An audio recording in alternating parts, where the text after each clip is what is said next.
hear a science student inquiring about English courses at a university language centre. You now have 30 seconds to read questions 1 to 7.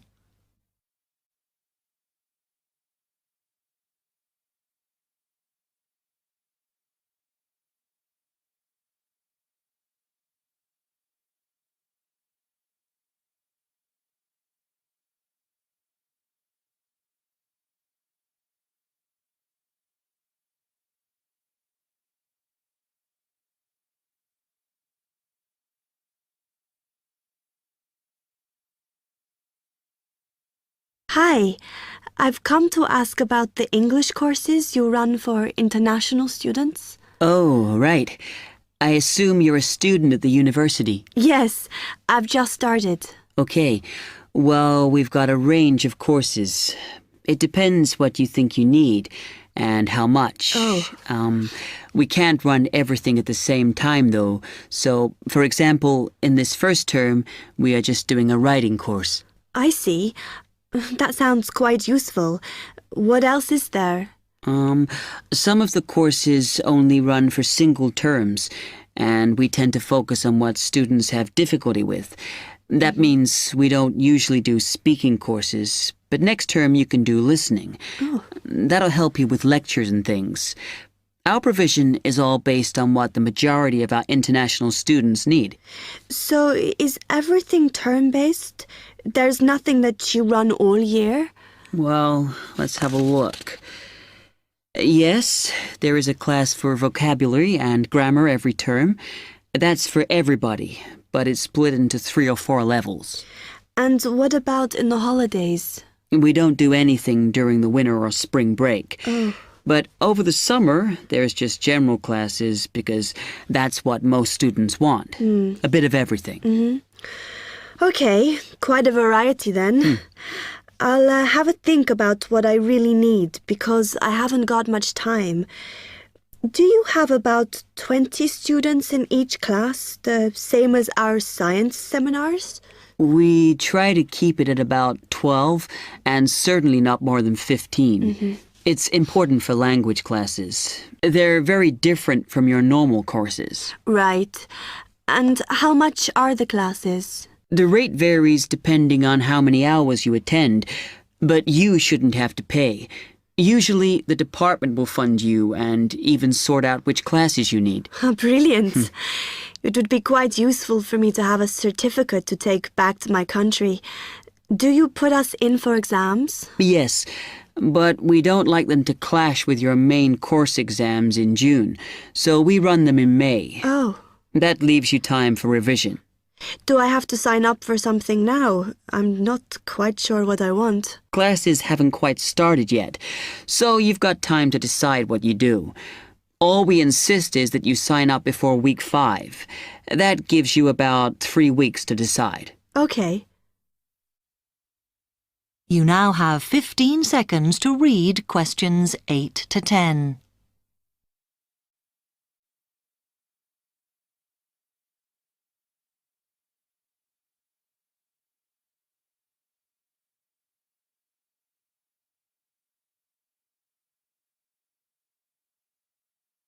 Then, when you've made up your mind, you need to come back here to the administration office to enroll. What do I need to bring with me when I enroll? My identity card, I guess. Yes, or your passport. Then you'll be given a registration form, which you'll have to show to the teacher when you have your first class. Okay. And should I ask my tutor about which classes I should do then? Yes.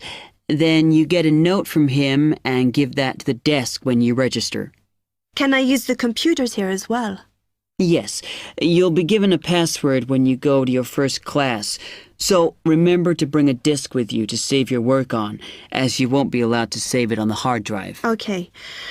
Will I need anything else? Dictionary? We've got loads of those here that you can borrow. But you'll need a notebook as we don't provide paper or files. Okay. Thanks.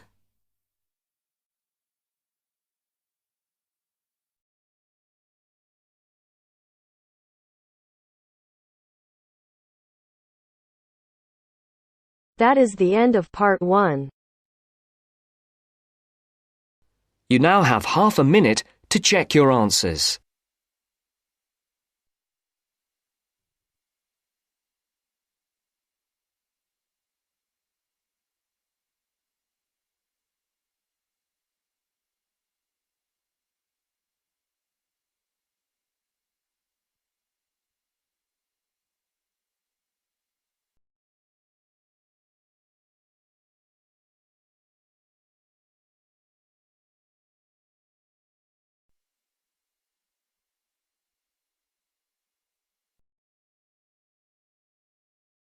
Now turns to part 2. Part 2. You are going to hear a talk given by Madeline. She is going to introduce the recreational facilities on campus and in town. First, you have some time to look at questions 11 to 20.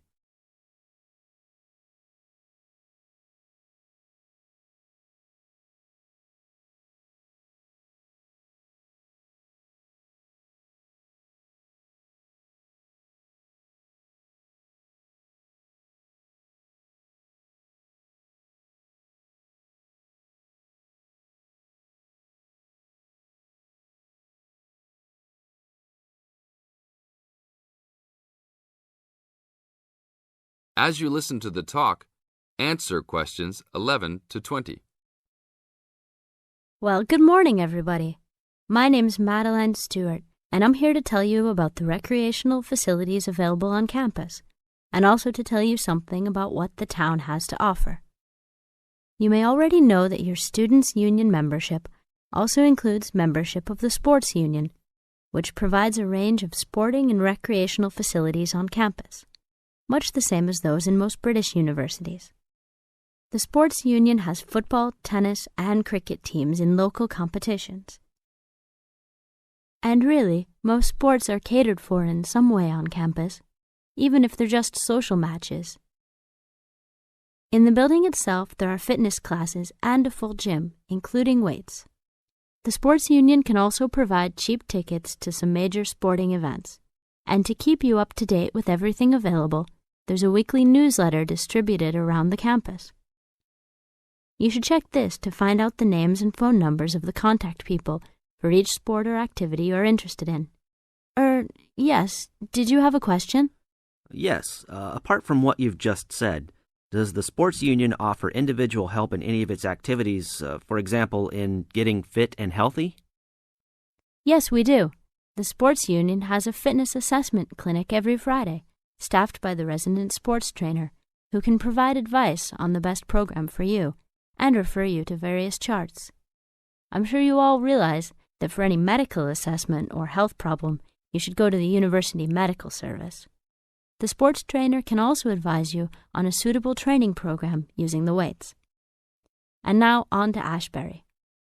For a town of its size, Ashbury has some unusually good leisure and sporting facilities, most of which are near the center of town and easily reached by bus from this campus.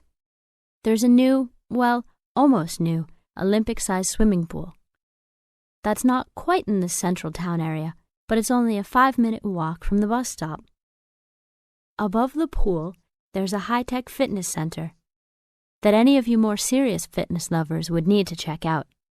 Then, in the center of town, there's a sporting complex called the Anderson Center, which contains squash courts and facilities for a number of other indoor sports, such as basketball. And just around the corner from the Anderson Center, in the main street there, is an indoor bowling alley. All of these facilities are listed in the weekly newsletter, so I encourage you all to look through it and... That is the end of part 2. You now have half a minute to check your answers.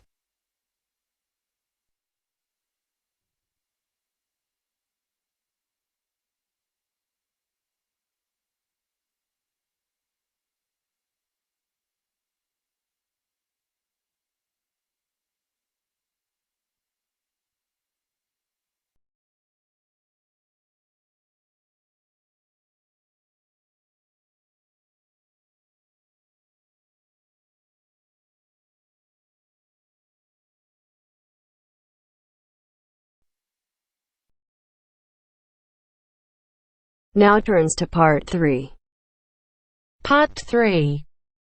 To hear a reporter from the New York Times who is presenting a news report prepared by Dion Cierci and Robert Gebeloff on the topic Middle Class Shrinks, further as more fall out instead of climbing up. First, look at questions 21 to 23.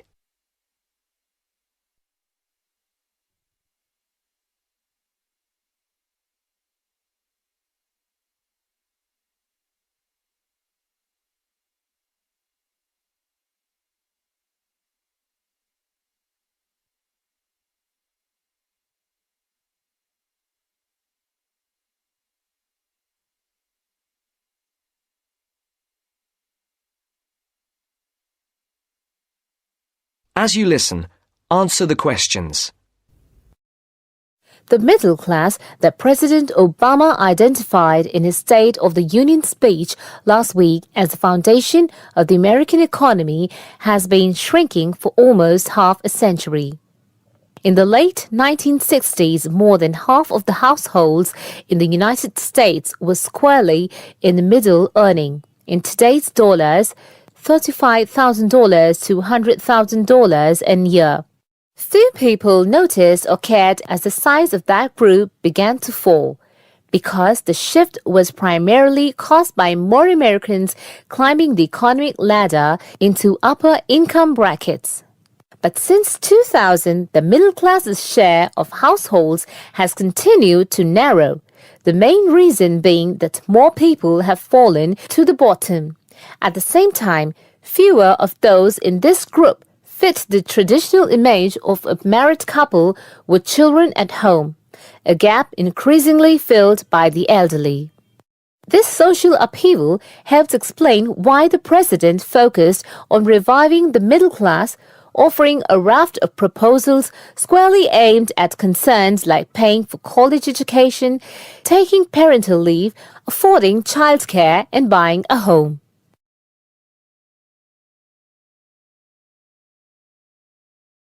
Before the conversation continues, look at questions 24 to 30.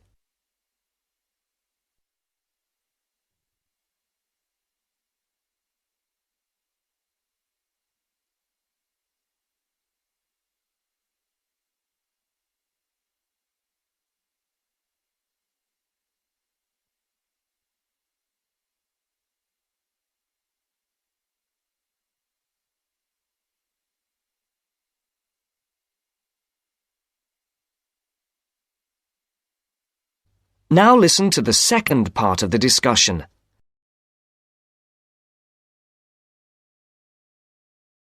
Mr. Obama told Congress and the public, still, regardless of their income, most Americans are identified as middle class. The term itself is so amorphous that politicians often cite the group in introducing proposals to engender wide appeal. The definition here starts at $35,000, which is about 50% higher than the official poverty level for a family of 4 and ends at the six-figure mark. Although many Americans in households making more than $100,000 consider themselves middle class, particularly those living in expensive regions like the Northeast and Pacific Coast, they have substantially more money than most people. However, the lines are drawn. It is clear that millions are struggling to hang on to accoutrement that most experts consider essential to a middle-class life. I would consider middle class to be people who can live comfortably on what they earn, can pay their bills, can set aside something to save for retirement and for kids in college, and can have vacations and entertainment, said Christine L. Ovens, Executive Director of the National Employment Law Project.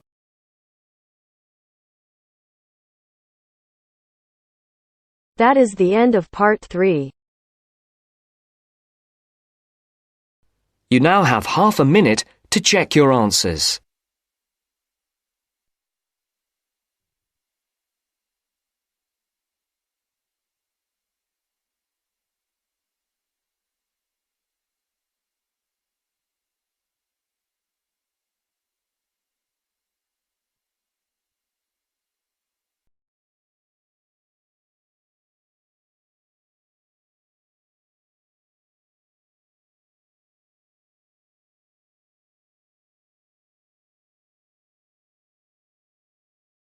Now turns to Part 4. Part 4. You'll hear a lecturer talking to students about sport in Ireland. First, you have some time to look at questions 31 to 33.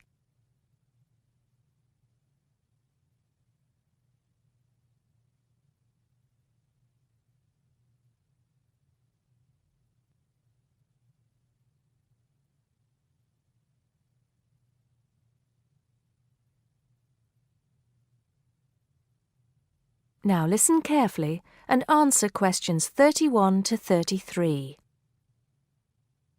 Now, today we're going to be finding out about the most popular sports in the Emerald Isle. That's Ireland, of course. Can you guess what they are?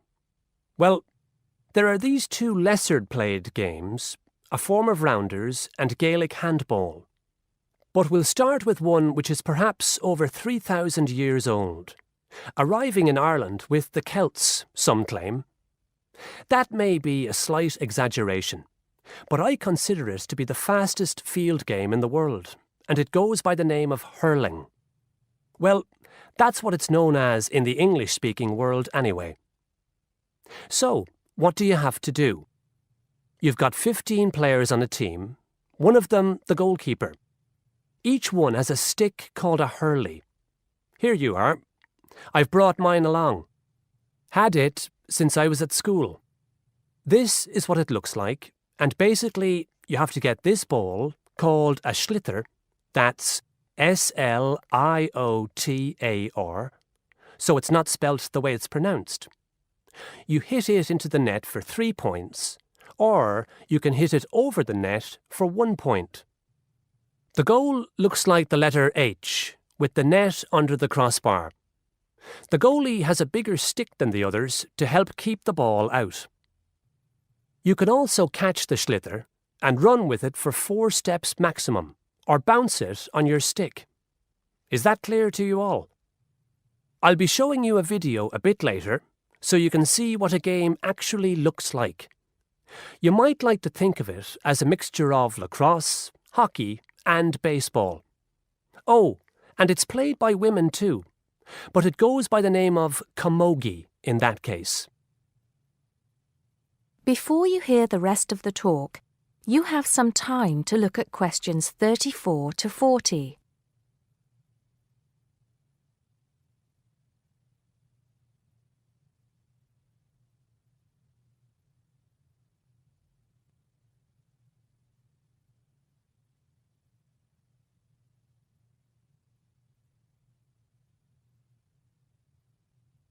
Now listen and answer questions 34 to 40. I'll give you a bit of the history, shall I now? Generally, the golden age of the game is considered to be the 18th century. But systematic rules were first agreed and drawn up at that great shrine of learning, Trinity College Dublin, in 1879, founding the Irish Hurling Union, closely followed just a few years later by the formation of the Gaelic Athletics Association.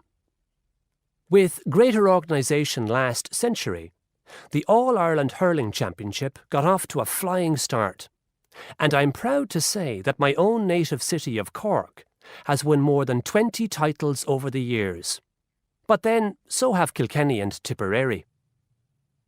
Is it only played in Ireland? No. Well, it is the only country with a national team at the moment, but you may be surprised to discover there are hurling clubs in London, as well as in America and Argentina, to name just a few. The other game I'd like to take a little time to introduce you to is Gaelic football, which is played on the same pitch as hurling with the same number of players, but there's no net. You just have to get the ball over your opponent's goalposts. And you can do that by kicking or punching the ball. However, you're not supposed to do that to the players, I might add. Imagine it as a combination of soccer and basketball. But in my opinion, it's a more exciting spectacle than either of those. Excuse my bias, if you will. It's also very popular with women. In fact, there are more women's teams than for any other sport. Whether despite or because of the physical contact involved, I wouldn't like to say. They do play a shorter game, 60 minutes, rather than the men's 70. So, let's have a look. If we can have the lights down, I'll see if I can get this technology to work. That is the end of part 4. You now have half a minute to check your answers.